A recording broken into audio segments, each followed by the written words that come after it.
Hello everyone, welcome back to Jacoby's Library. I'm Zach the Winter Warlock with Storm Gaming Alliance, here reading you another story from my vast collection that I've gathered in my Skyrim Let's Play, The Adventures of Jacoby. Be sure to check that out as well. Today's book is, well, it's kind of a response to a speech of somebody named something or other Bero, basically disparaging the name of the School of Destruction, how illusion is better. Mr. Bero is an illusionist.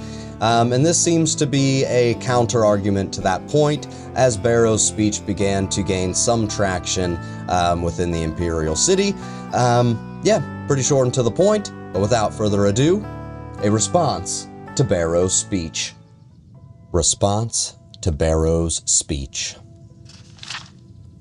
On the 14th of last seed, an illusionist by the name of Bero gave a very ignorant speech at the Chantry of Julianos in the Imperial City. As ignorant speeches are hardly uncommon, there was no reason to respond to it. Unfortunately, he has since had the speech privately printed as Bero's Speech to the Battle Mages, and it's received some small, undeserved attention in academic circles. Let us put his misconceptions to rest. Bero began his lecture with an occasionally factual account of famous battle mages, from Zurin Arctus, Tiber Septim's Imperial Battle Mage, to Jagar Tharn, Uriel Septim the 7th's Imperial Battle Mage. His intent was to show that where it matters, the Battle Mage relies on other schools of magicka, not the School of Destruction, which is supposedly a Battle Mage's particular forte. Allow me first to dispute these so-called historical facts. Zurin Arctus did not create the golem Numidium by spells of mysticism and conjuration, as Bero alleges. The truth is that we don't know how Numidium was created, or if it was a golem or atronach in any traditional sense of those words. Uriel V's battle mage, Kethoth, was not an imperial battle mage. He was simply a sorcerer in the employ of the Empire. Thus, which spells he cast in the various battles on Akavir are irrelevant, not to mention hearsay. Bero calls Empress Morahatha's battle mage Warlock an accomplished diplomat, but not a powerful student of the School of Destruction. I congratulate Bero on correctly identifying an imperial battle mage, but there are many written examples of Warlock's skill in the School of Destruction. The sage Celerus, for example, wrote extensively about Warlock casting the vampiric cloud on the rebellious army of Black Rose, causing their strength and skill to pass on to their opponents.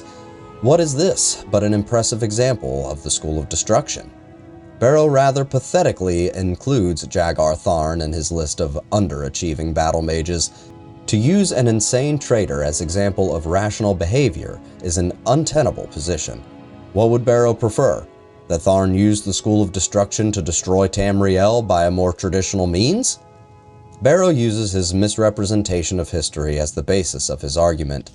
Even if he had found 4 excellent examples from history of battle mages casting spells outside their school, and he didn't, he would only have anecdotal evidence, which isn't enough to support an argument. I could easily find 4 examples of illusionists casting healing spells, or Nightblades teleporting. There is a time and a place for everything. Bero's argument, built on this shaky ground, is that the School of Destruction is not a true school. He calls it narrow and shallow as an avenue of study, and its students impatient with megalomaniac tendencies. How can one respond to this? Someone who knows nothing about casting a spell of destruction criticizing the school for being too simple?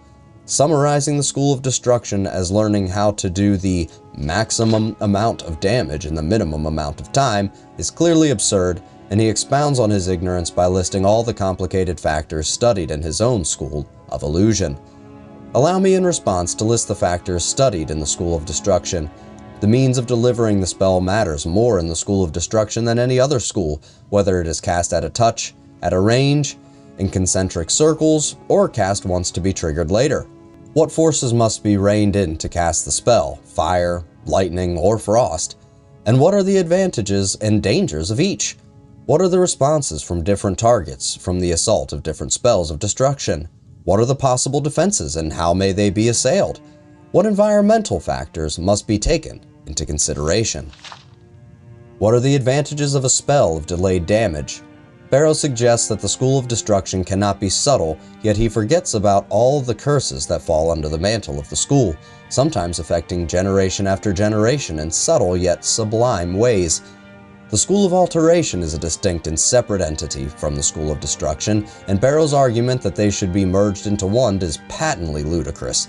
He insists, again, a man who knows nothing about the Schools of Alteration and Destruction is the one insisting this, that damage is part of the changing of reality dealt with by the spells of alteration.